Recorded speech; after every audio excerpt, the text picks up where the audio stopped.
choisi de parler en public. Ces déclarations ont fait le tour du monde. Voilà, ici se referme ce journal.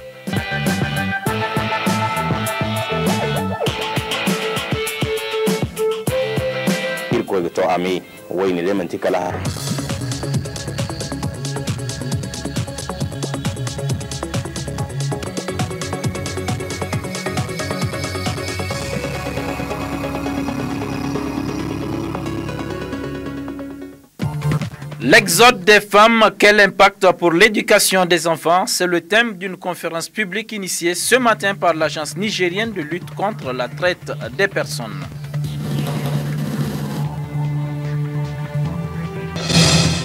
Rencontre culturelle des différents départements de la région de Tawa au centre des échanges. Le lancement des éliminatoires des compétitions de la parenté à plaisanterie au titre de la région. Mesdames et messieurs, bonsoir et bienvenue dans ce journal. L'Agence nigérienne de lutte contre la traite des personnes ANLTP a donc initié ce matin dans l'auditorium Sanibako une conférence publique autour du thème « L'exode des femmes auquel quel impact pour l'éducation des enfants ?» Cette conférence entre dans le cadre de la célébration de la deuxième édition de la journée de mobilisation contre la traite des personnes, édition 2014. Isidore Banaba et Jean-Milou Oumarou pour le compte-rendu. Les hommes sont libres et égaux et tous les enfants ont le droit d'aller à l'école pour apprendre à lire et à écrire. 700 000, c'est le nombre de personnes victimes de la traite des personnes par an selon les Nations Unies. Au Niger, le phénomène existe sous plusieurs formes et ce sont des dizaines, voire des centaines de personnes qui en souffrent quotidiennement, notamment les femmes et les enfants. La situation est si préoccupante que l'Agence nigérienne de lutte contre la traite des personnes a mis l'accent à l'occasion de la deuxième édition de la journée de mobilisation contre la traite des personnes sur l'exode des femmes, quel impact sur l'éducation des enfants. Et avec les événements qui se sont déroulés à Kanché, lorsque nous nous sommes déplacés, l'agence est allée à l'intérieur du pays, les chiffres parlent d'eux-mêmes. Sur 92 morts dans le désert, on a répertorié 52 enfants, ce qui reflète le nombre d'enfants qui accompagnent les adultes dans la mobilité. Maintenant, la question que nous devrons nous poser, tous ces enfants qui accompagnent des adultes pour aller à l'étranger ou à l'intérieur des grandes villes, est-ce que les femmes ont le réflexe de les inscrire à l'école? Nous avons commandé une étude pour voir sur le nombre de femmes qui se déplacent, combien arrivent véritablement à inscrire les enfants à l'école. Nous avons vu dans l'agence en rencontrant les partenaires que dans certaines régions du Niger, des femmes louent des enfants à 5 000 francs le mois. Elles vont en Algérie, elles mettent ces enfants dans la rue pour mendier, certaines dans la prostitution et d'autres dans les travaux domestiques. Qualifiée d'esclavage moderne par certains, la traite des personnes est une violation grave des droits humains. C'est pourquoi des textes permettant de réprimer les auteurs et co-auteurs ont été rédigés. Conformément à l'article 4, alinéa 1 de la Convention concernant le travail forcé ou obligatoire, les autorités compétentes ne devront pas imposer ou laisser imposer le travail forcé ou obligatoire au profit des particuliers, des compagnies ou des personnes morales privées. Le choix donc du thème problématique de l'exode des femmes, du travail forcé, impact sur l'éducation et la scolarité des enfants, pour la célébration de la 10e édition de la journée de mobilisation contre la traite des personnes. C'est donc pour impliquer la Chambre des Nigériens dans la lutte contre la traite des personnes que l'Agence nigérienne de lutte contre la traite des personnes a jugé bon de sensibiliser politiques, acteurs de la société civile et étudiants sur les conséquences néfastes de la traite des personnes à travers cette conférence publique. Les travaux de la session ordinaire du Conseil économique, social et culturel CESOC se poursuivent au Palais des Congrès de Niamey. Ce matin, le Conseil a entendu deux communications. La première du ministère de l'élevage et la deuxième, celle du représentant du programme des Nations Unies pour le développement. Omar Hamma pour le compte-rendu. Débutée le 17 septembre dernier, la session ordinaire du Conseil économique, social et culturel au titre de l'année 2014 poursuit ses travaux. Entre autres points inscrits à l'ordre du jour de cette journée, une communication du ministère de l'élevage concernant l'ordonnance 029-2010 relative au pastoralisme au Niger. Et aussi la communication de l'Institut national de la statistique et le programme des Nations Unies pour le développement sur l'indice du développement humain. Le technicien du ministère de l'élevage a d'abord expliqué à travers un exposé les avantages et les difficultés liées à l'application de cette ordonnance. Une ordonnance qui a été adoptée en 2010 et qui devrait faire l'objet de l'élaboration de tests d'application. C'était ça, en tout cas, la question qui nous a été soumise par le CESOC. Maintenant, pour ce qui est réellement du pastoralisme, nous ne le dirons pas assez, le Niger est un pays d'élevage, et particulièrement un pays de pastoralisme, parce que tout simplement, les conditions écologiques de notre pays sont favorables à ce type de production agricole. Cela a été prouvé. Derrière cette loi, derrière ces décrets d'application, il y a des enjeux de très grande taille. Et ces enjeux, c'est quoi? C'est le foncier rural, si vous voulez, ou le foncier pastoral. Le foncier pastoral, c'est le foncier sur lequel on produit on élève les animaux pour produire. Et c'est ce même foncier pastoral qui est convoité par, si vous voulez, les agriculteurs, qui eux-mêmes, en raison d'un besoin très énorme de terre, s'approprient, s'accaparent, transforment des zones qui étaient réservées à l'élevage, ils les transforment donc en champs. Et donc, comme vous le savez, quand on parle de loi, il est question d'élus, il est question de responsables politiques. Il y a des questions politiques derrière ça qui fait que, en tout cas, les décideurs n'arrivent pas à prendre les décisions qu'il faut. Le représentant du programme des Nations Unies pour le développement, PNUD, a pour sa part rappelé les principaux axes du dernier rapport sur l'IDH au Niger, objet de son interpellation par le CESOC. Le rapport constate des résultats et des progrès sensibles pour le Niger, j'y reviendrai. Cette année, la thématique a été choisie pour une raison très simple. D'abord, parce que au plan international, on constate qu'il y a un progrès humain, mais ce progrès, il est inférieur à ce qu'on pourrait attendre par rapport aux richesses qui sont créées. C'est du reste d'ailleurs l'origine du rapport sur le développement humain. Parce que vous pouvez avoir des pays très riches, très inégalitaires et qui ne font pas d'accès aux services sociaux. Par conséquent, le développement humain de chaque citoyen n'est pas bien promu. La question de la vulnérabilité et la question de la résilience, c'est-à-dire la capacité des populations et des communautés et des institutions à anticiper les chocs, à y faire face et à recouvrer en cas de choc, me paraît une question importante et c'est ce que le rapport a mentionné. À l'issue de ces deux communications, les conseillers ont apporté plusieurs contributions, notamment dans le cadre de la mise en œuvre des mesures urgentes pour solutionner les problèmes auxquels est confronté l'élevage au Niger.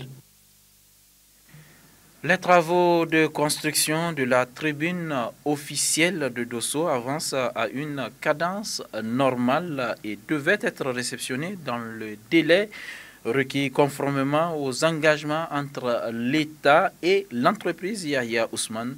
La fin des travaux sont prévus dans moins de 2 mois maximum. Aoussi Abdraman, Seni Yahi.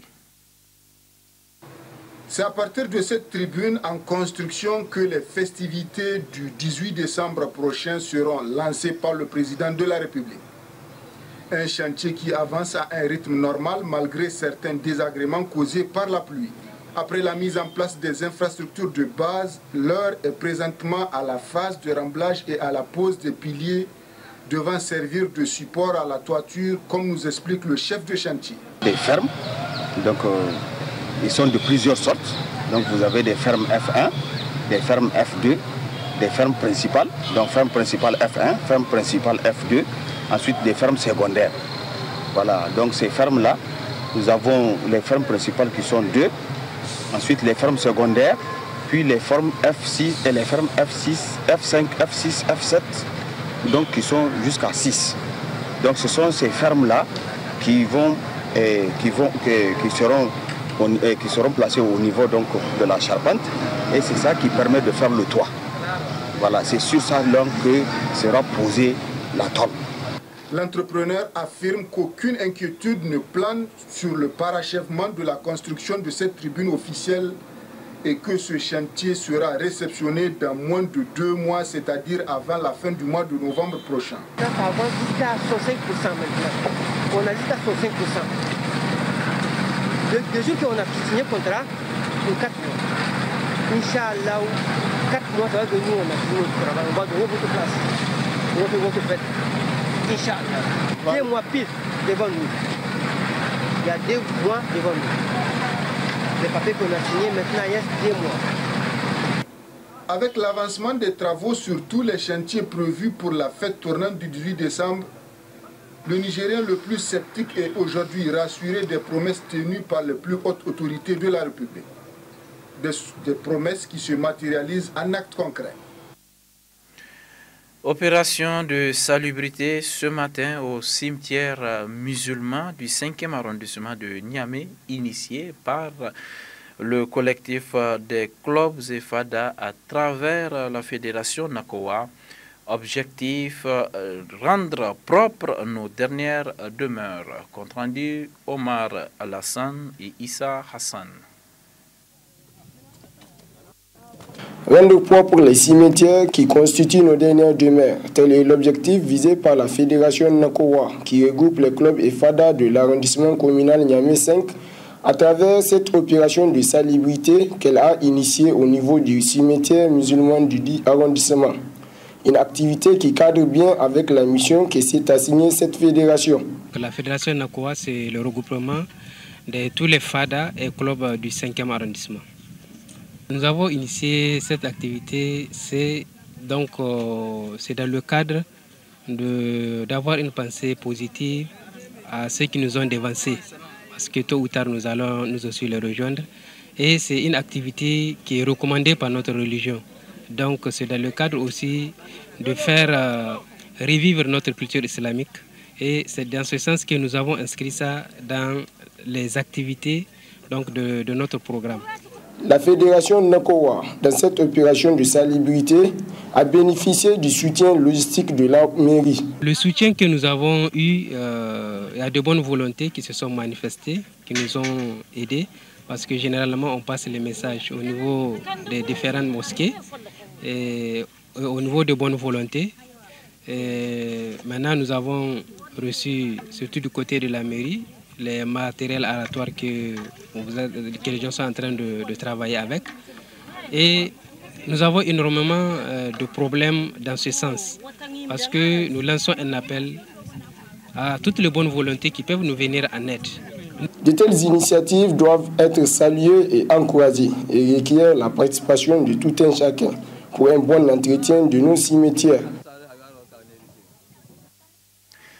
Je le disais tantôt dans les titres, les délégations culturelles des différents départements de la région de Tawa se sont rencontrées à la maison des jeunes Al-Barka. Objectif, lancer les éliminatoires des compétitions de la parenté à plaisanterie.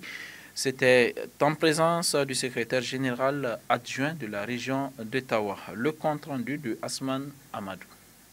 Dans son intervention à l'ouverture des travaux du lancement des éliminatoires entrant dans le cadre des compétitions de parenté à plaisanterie au titre de la région de Tawa, le secrétaire général adjoint du gouvernorat de la région de Tawa demande aux membres du jury de faire preuve du professionnalisme dans ce domaine culturel.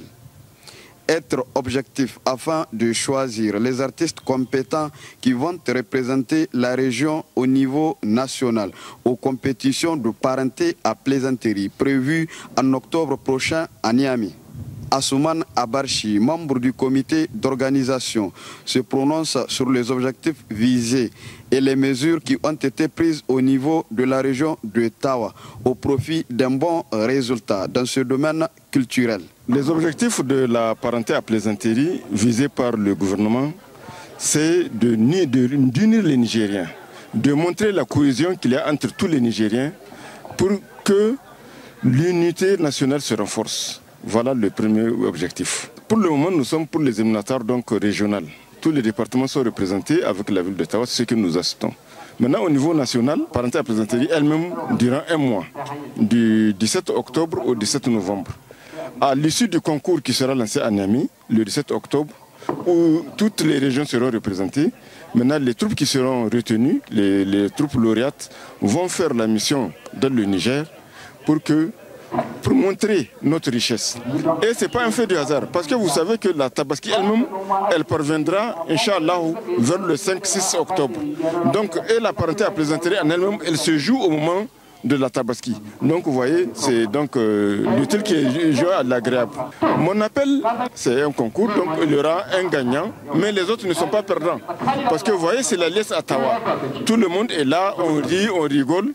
Donc, ce que nos représentants, si Dieu fait qu'ils sont choisis, qu'on ait confiance en eux, compris pour qu'au niveau national, qu'ils aient une bonne place. Après la présentation de la composante des membres du jury, la compétition a commencé pour cette soirée avec le département de Tawa en sketch, suivi de Konni en Nimour. À travers ces démonstrations, la région de Tawa vient de lancer ses compétitions pour choisir ses représentants au niveau national. La parenté à plaisanterie, un facteur de cohésion sociale, de fraternité entre les Nigériens.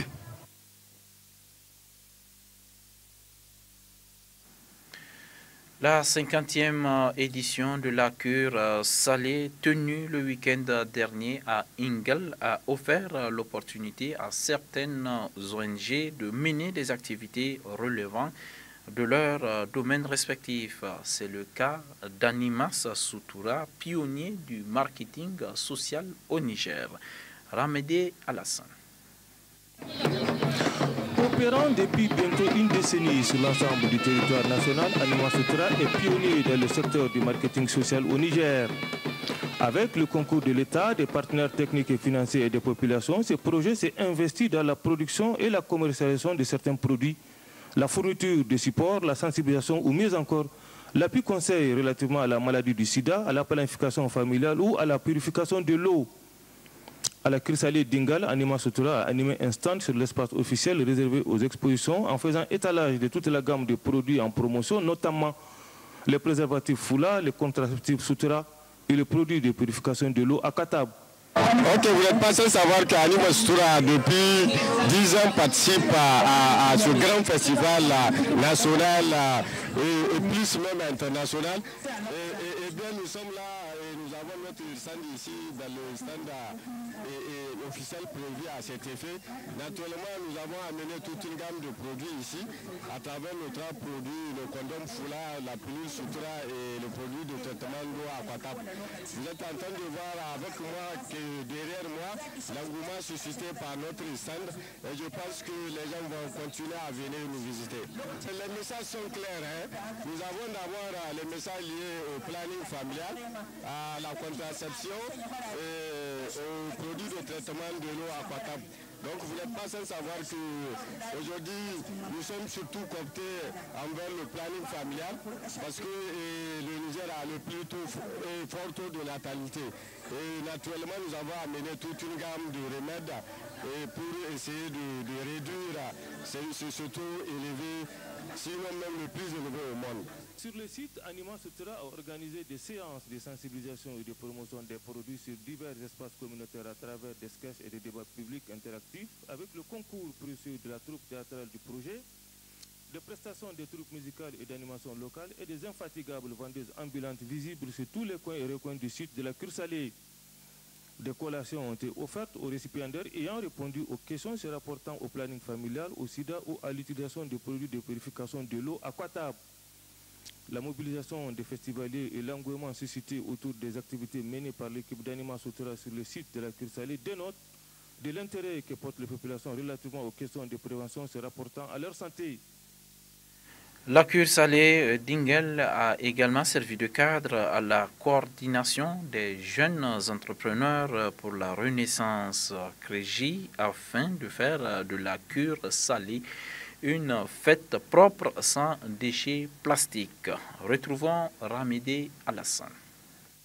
L'entrepreneuriat du développement du Niger. Les propos relèvent de la démesure, mais on n'en est pas loin. En effet, profitant de la fête de la cure salée édition 2014, la coordination des jeunes entrepreneurs pour la Renaissance créée s'est mise en exergue en faisant de cet événement une fête sans déchets plastiques. En 3 jours, cette jeune organisation s'est illustrée par la création de 50 emplois temporaires et ramassé 150 sacs de déchets plastiques rachetés à raison de 1500 francs le sac. Autant dire une aubaine pour les jeunes désœuvrés de la commune rurale d'Ingal. Comme vous voyez, aujourd'hui, on est à la 2e journée de la fête de la cure salée, la 50e édition. Aujourd'hui, c'est un appui que la coordination a apporté à la mairie de Ingal. Comme vous voyez derrière moi, on a fait 2 jours en train de faire travailler les enfants. Les jeunes de la commune de Ingal.